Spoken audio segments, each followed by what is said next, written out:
As we continue this discussion of spiritual authority, we're understanding not only the context of the war between God and Satan and the fact that this war involves us, but we're also looking at how exactly are we enmeshed in this war and what is the plan of God to rescue us from it.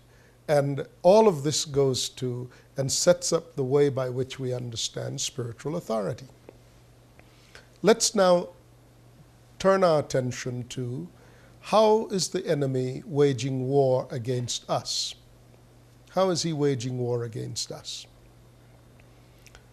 The enemy discovered that the human being has a soul, which soul is very susceptible to being drawn away by three lusts, three preoccupations. Now, before we delve into this, let's set up where the enemy discovered this and how he exploited it and how it continues to be the vulnerability of the human being. In the Garden of Eden, the enemy came into the garden and said to man that if he ate of the tree that was in the midst of the garden, that his eyes would be opened, he would know good and evil, and he would live forever. The enemy tempted man with that. Now we know that the eyes, the natural eyes were open, the eyes of the flesh, of the body were opened, and the eyes of the spirit were opened because it's the norm for humans to communicate with God spirit to spirit. Romans 8:14 says the Spirit himself testifies with our spirits that we are the sons of God. So the communication between God and man is spirit to spirit. The eyes of the spirit were open because God talked to man every day and man talked to God. The eyes of the soul were open because the eyes of the flesh were open because man could see that the tree was pleasing to the eye.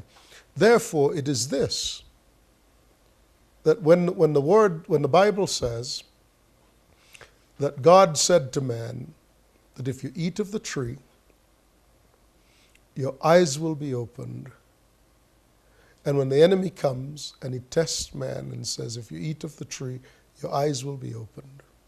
And when man ate of the tree, Genesis 2 says, and his eyes were opened. Well, what eyes would be opened if his spirit already communicated with God day by day, morning by morning, as God would come in the cool of the day, and his natural eyes could see that the tree was pleasing to the eye. What eyes then were opened?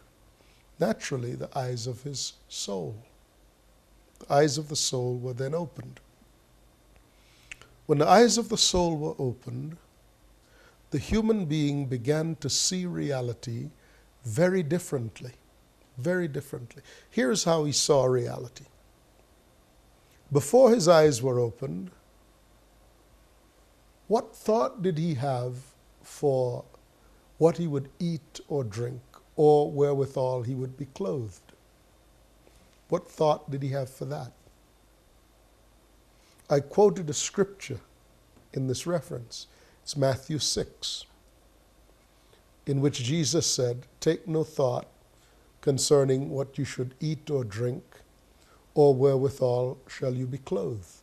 But the moment that the eyes of the human being were open, the eyes of the soul, one of his principal preoccupations was with what will I wear? Because he was naked, and he saw that he was naked. Now, prior to the fall, he was naked but not ashamed. After the fall, he was naked and ashamed. Why? Because he saw that it was his responsibility to clothe himself. The next thing that he did when his eyes were opened was he hid. He hid before, the indications are that he eagerly came to see God when God came into the garden. In the early morning, the cool of the day, when God would appear in the garden, the enemy, man would gladly come to see God. But after the enemy's work had been done, what changed? God himself was now seen as the enemy of man. So when God would come into the garden, man wanted to run and hide. First two things that the human being did when the eyes of his soul were opened were, he saw the need to provide for himself, and he saw the need to protect himself. The entire matter of the human being governed by the soul centers around this thought that the human has a compulsion to provide for himself and to protect himself.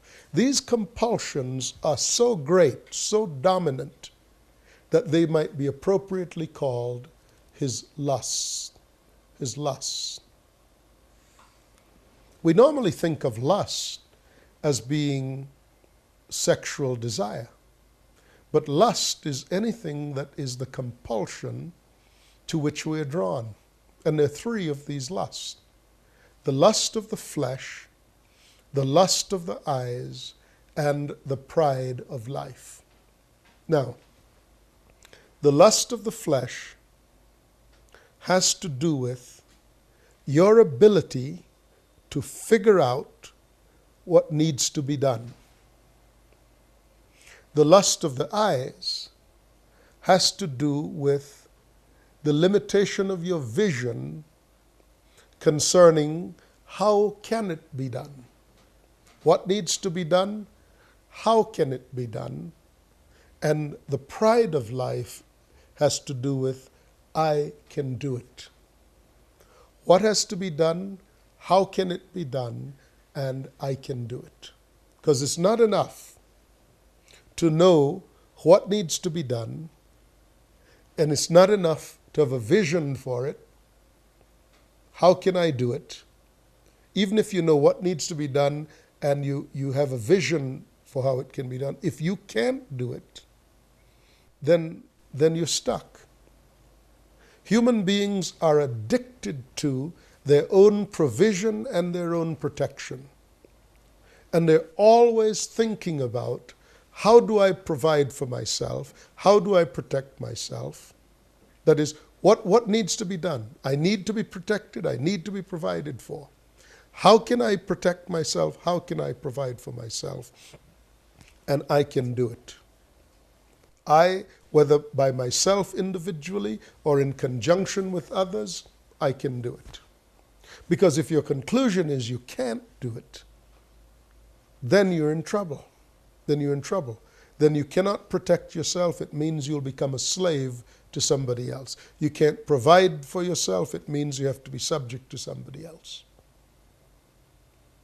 Now, the enemy knows that these three lusts, the lust of the flesh, the lust of the eye, and the pride of life, what needs to be done, what can I do about it, and that I'm able to do it.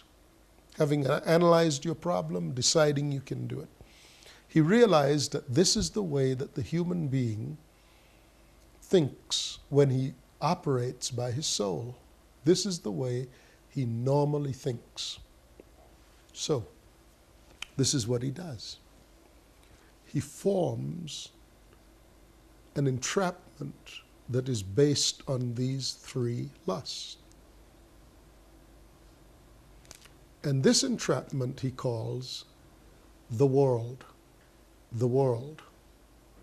And the world is a perfect magnet for the weakness of the human soul, designed specifically to entrap the human soul. When he does, his intention is to make you unable to respond to the Spirit of God, and by that he proves that that humans are an inferior creation, incapable of being, of having a relationship with God, incapable of loving God, always loving themselves, always being concerned about themselves, first and foremost, me first, before anybody else, forget about God.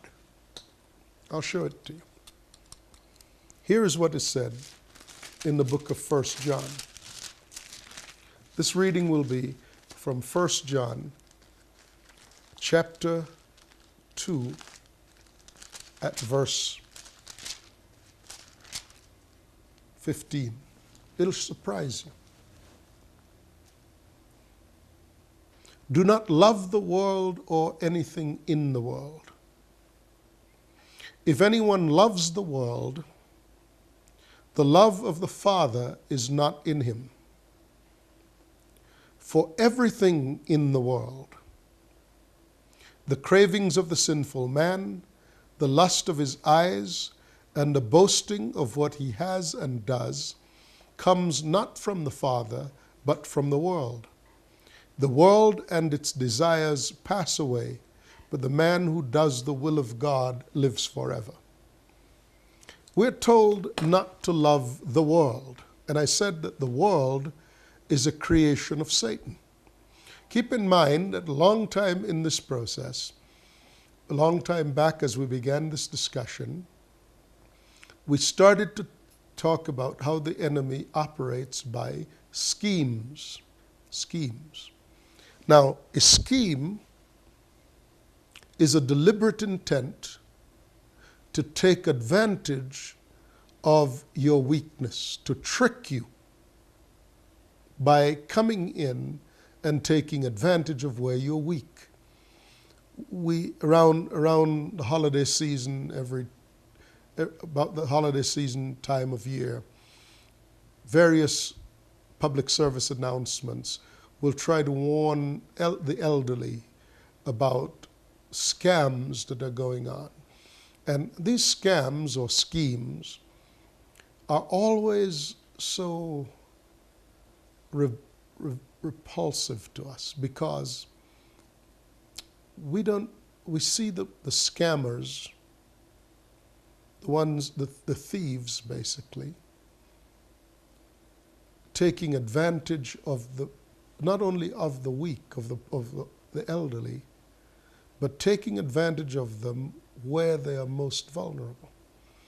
For example, one of the vulnerabilities of the elderly is their vulnerability in regard to fear that they do not have enough health insurance, or fear that they do not have enough financial resources to take care of them during their declining years.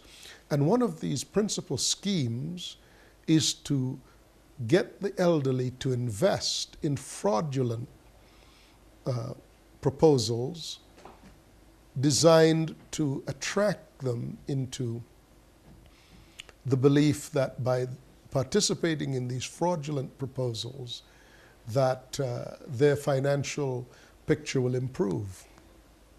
Well, that's exactly what a scheme is about. It's to take advantage of your blindness.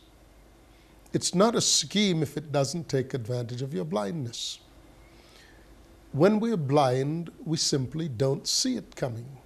And we're blind because there are these conditions in us that draw us to them instinctively. So a scheme of the enemy then is an intent to take advantage of that to which we are drawn instinctively. In the Garden of Eden, when Adam and Eve, when their eyes were open and they sinned, how did they sin? What were their concerns immediately? After they ate of the tree, what became their obsession? What was their blindness? Well, suddenly, they were preoccupied with their need for provision and their need for protection. Because before that, there was no need for either thing. Before that, God was their provision and God was their protection. They didn't need to be protected from God because God was their friend. God loved them. God came to see them. They looked forward to seeing God when he came, and they were naked and not ashamed. But after the sin, they were occupied with their vulnerability, and they immediately set aside to protect themselves in these areas of their vulnerability. And that's what tells the enemy where we are. It tells us how to locate us. The lust of the flesh, the lust of the eye, and the pride of life, these are the essential ways by which the soul operates. Therefore, the scheme of the enemy is this.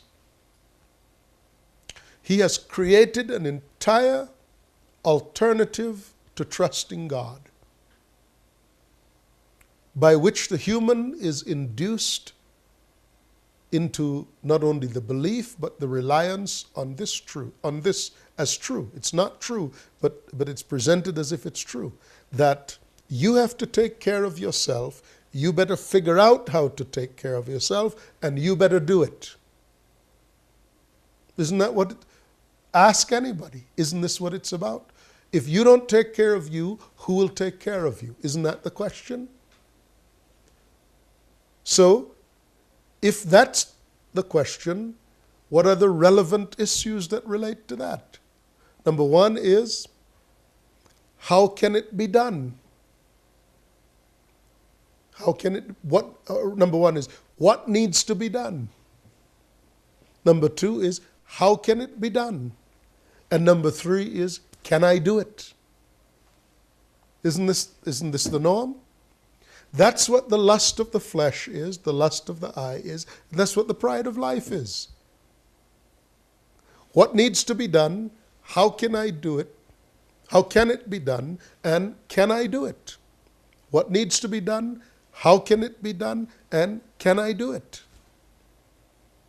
Well, the enemy has assured you that you can, because his world, the thing he creates called the world, in the Greek it's called the cosmos, K-O-S-M-O-S, and he's the God of this world. He's the cosmocrator, K-O-S-M-O-K-R-A-T-O-R. The God of this world blinds the minds of people into thinking, you shall be as gods, knowing good and evil. You can do it, whatever it needs to be done. You don't need God. You don't need God for your provision. You don't need God for your protection. Trust in your own understanding. Listen to what's in the world. You've already read it. Here again, just to refresh your memory. Do not love the world. This world is not the creation that God has made, nor is it a reference to humanity. This concept of the world is a creation of Satan meant to entrap the human being. Let me just spend a little more time on this here before we show you how perfectly this creation of the enemy called the world is a match for what draws the soul, because this is the weakness of the human being and from which God must rescue him, requiring spiritual authority to function in that respect. Right? Let us say that, if I use this example, let's say I've been traveling in the world. Now you'll understand that I've been going from place to place, from location to location, and that I'm limited in the use of that word world to the physical world in which it's possible for people to walk around. But let's say I use this other expression. Some young people live in their own world. You know, sometimes in my trips through airports or in different countries, the one staple of all these countries is the way young people some young people assert their individuality by the color of their clothes, the color of their hair, the art that they wear on their bodies, the permanent art that they wear on their bodies, and so on and so forth, right? Now, if I were observing that, if I were to say, some young people live in their own world. Now, I'm using the word world, but I'm using it in a very different way. First example was, I've been traveling in the world. Well, you understand, that means I either walk or get in vehicles of one kind or another, and I move from where I live to other places on the planet. And everybody understands that's an appropriate meaning of the word world. But if I were to say some young people live in their own world, that's a different concept of world. It's an invisible thing. It's not a physical or geographical thing. It's a concept. But is it real? Of course it's real. The mohawk going down the back of, or going straight down the head, or the body piercings, or the body art, or the different kinds of clothes, all of those speak to an internal, invisible value that they're trying to give expression to. Now, whether you agree with them or you don't is not the issue. And frankly, often they don't care whether you agree or you don't.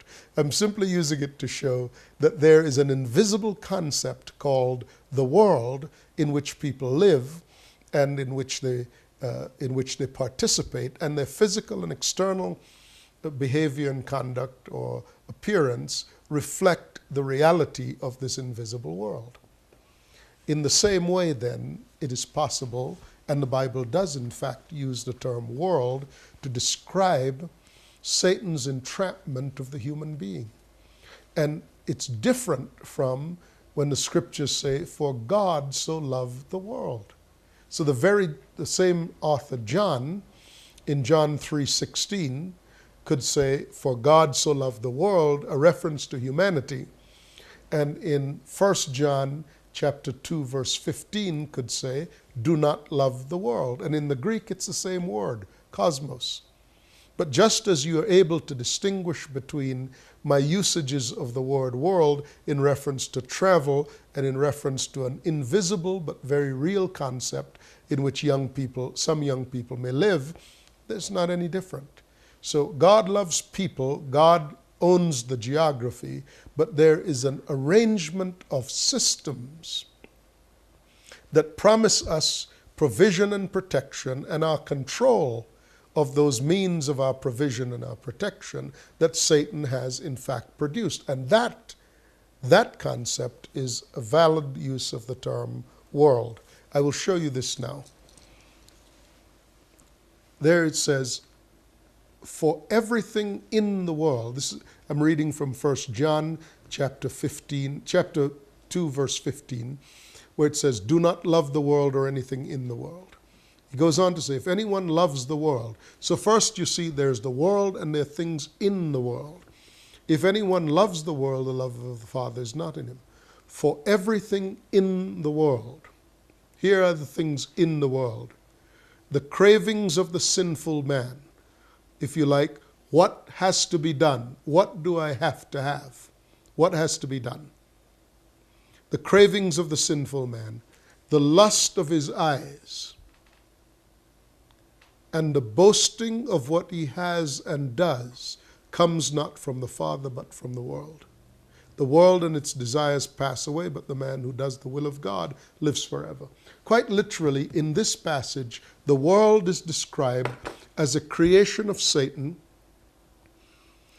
to answer these three questions relating to your need for provision and protection. What has to be done? How can it be done? And can I do it? What has to be done relating to the cravings of the sinful man. His cravings are, I have got to be protected, I've got to be provided for, and I don't care how that's done. That's his craving. And then the vision, the lust of his eyes. How is it to be done? You've identified what needs to be done. Now how can it be done? And the third is, I can do it. The boasting about what he has and does. Right here. That's what it says. So the enemy has set a trap for man, and it's a trap that encourages the soul of man to live in a state that is independent from submitting to God. Because the outcome of that entrapment, the outcome of that scheme, when it works, is that it absolutely prevents the love of God from ever being formed in you. Is that not what it says? It says, if you love the world or the things in the world, the love of the Father is not in you. Wow. What is the natural response of a child to a father? What is the natural response that God is looking for from his children to himself? Love. If you love the world, you cannot love the Father. The world is a creation of Satan meant to effectively stop you from being a child of God, manifesting that truth that you're a child of God by loving God. After all, what is the relationship between a father and a son except that of the Father loving the Son and the Son loving the Father? What then is an effective bar to the children loving the Father? When the children's souls are entrapped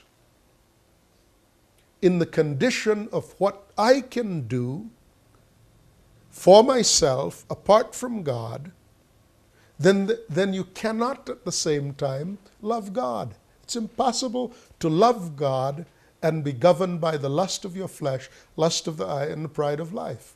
You will not trust God and you will not love God as long as the soul is addicted to the provisions of Satan's world. Wow, that's a pretty powerful scheme, wouldn't you say? That the enemy takes such complete advantage of the human being that he has formed an entrapment that is the perfect match for the human soul. The vulnerability of the human is in the matter of his soul. Now, if the enemy is able to get you to operate exclusively in your soul, then he wins. At least with respect to your place in the order of things, he wins. You never overcome that particular obstacle. And so you're just inferior creation. The character of God cannot be formed in you because you will not let go of what you can do to provide for yourself and protect yourself. Now we want to see how God pries our fingers loose from that obsession to take care of ourselves.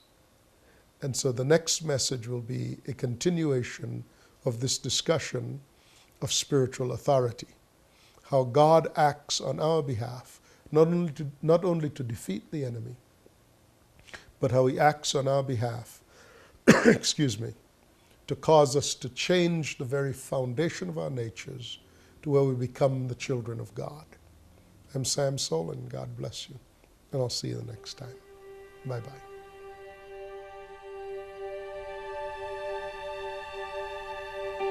We hope you have enjoyed this program, and we would love to hear from you.